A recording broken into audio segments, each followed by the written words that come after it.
你们肯定跟我一样啊，回家过年都是做一大桌子菜，冰箱全是这种剩菜剩饭，也急着热一热就端上桌。其实还有简单好吃的做法，一期视频来讲一讲3类常见剩菜处理的保姆级万能公式。来看一下，列举了一些常见的可能会剩下的菜，一个是这种红烧的，红烧肉、红烧鸡、炒豆角什么的，炒菜我们把这个归为一类。油炸类的，你看油炸小酥肉，这个丸子我都放在冰箱冷冻好久了。当然还有一些主食，首先我们说红烧类和小炒类的菜本身就很油、很香、很咸。如果你再复热的话，会变得更咸和更腻。我今天推荐一个方法，就是让它和我们的米饭搭配，每一颗米饭都能裹上它本身的咸、香、油，哇，你想这多好吃！这个菜很简单，你不需要再额外的准备配料了，就这些东西炒到一起就可以了。特别小块的红烧的东西就不需要处理了，但是特别大块的还是需要处理一下。我建议切得越小越好，肥肉和瘦肉分开切，这就是肥肉，这是瘦肉。锅里稍微倒一点点油就好了，这时候关小火啊。好，先把肥肉下去，稍微煎一煎，油给煎出来。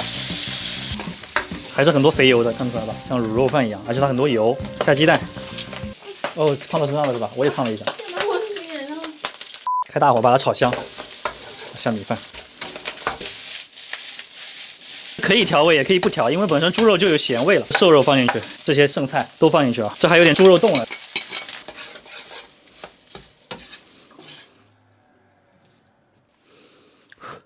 米饭裹满了肉汁儿、酱汁儿。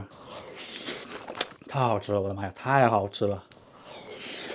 接下来说第二种常见的油炸的小酥肉，很多地方还有醋肉啊，什么都是油炸的。刚炸完之后，当天吃是很酥很脆的，但是你第二次热的时候，你是很难把它做到很酥的状态。空气炸锅要不烤箱再烤都失去了风味。所以今天我们就反其道而行之，油炸的酥脆给放弃掉，用它来煮汤。我们之前去西安，包括去河南，他们有这种小酥肉煮汤的这种吃法。今天就演示2种，一种是我们江浙沪一带吃的比较多的，切好的白菜直接放到锅里，再把丸子倒上去，再少加一点点水，好开火煮。如果你喜欢喝汤，你可以多加点水，还可以加点粉丝进去，都可以。调味也很简单，盐和味精。盐的量根据你们家肉丸子的咸淡来啊。我奶奶做肉丸子就特别咸，不只是基础了，可以说有点简陋。如果想吃粉丝，这时候就可以下进去了。太家常了，天哪，这一下子就感觉像是我奶奶做的。江浙沪的小朋友看到了应该会觉得很熟悉这种做法。葱花。小酥肉我们做一个酸辣的汤，锅里放点底油，把一个八角丢进去，稍微的炸一下它，炸出点香味来。炸出香味之后，葱姜蒜、干辣椒倒进去炒香，也是小火啊，真香。炒焦一点，炸香之后下水，开大火煮开之后至少烧5分钟啊。盐、味精、胡椒粉。煮5分钟之后，我们把香料捞出来啊，汤还要的，你别给我避出来了。切好的番茄，这里有一个木耳、黄花菜，家里还剩什么青菜啥的都可以放进去。小酥有点多耶，大火煮7、8分钟，生抽稍微带一点点鲜味和颜色。醋的量稍微多一点啊，酸辣口味嘛，再来一点点香油，煮了7分钟，醋倒进去了，香菜，哇，这个酸辣的感觉，煮的菜就好大腌啊，你们将就看啊，借鉴了中原地区的做法啊，相当过瘾。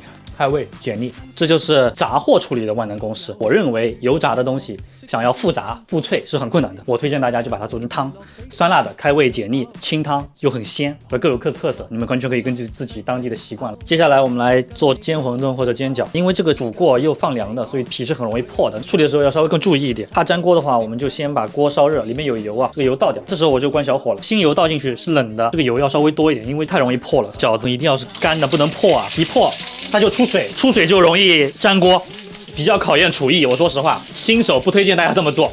这个底部这样的，葱花和蛋，放一点点盐、胡椒。这个本来是熟的，所以不需要煎太久，煎到表面有焦壳就可以了。剩的主食一般处理方法就是煎和炒，馒头片煎一煎，炸一炸，或者是米饭炒一炒，基本上都是这个思路啊。但主食其实说实话，一般剩的不太多，比较容易剩多的就大鱼大肉比较多。蔬菜上来我都吃得掉的，肉我是真吃不下了现在。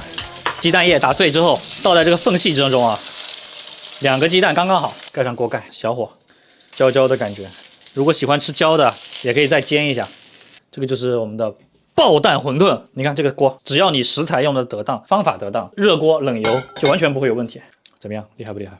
看下这个状态，还带一点点这种生生的。你看这焦脆的底，再加上多汁的嫩嫩的馄饨，我就问你们这个厉害不厉害？基本上我们今天就把我们常见的红烧的、油炸的主食、剩菜回收万能公式都讲清楚了，你们可以根据你们自己的情况尝试还原。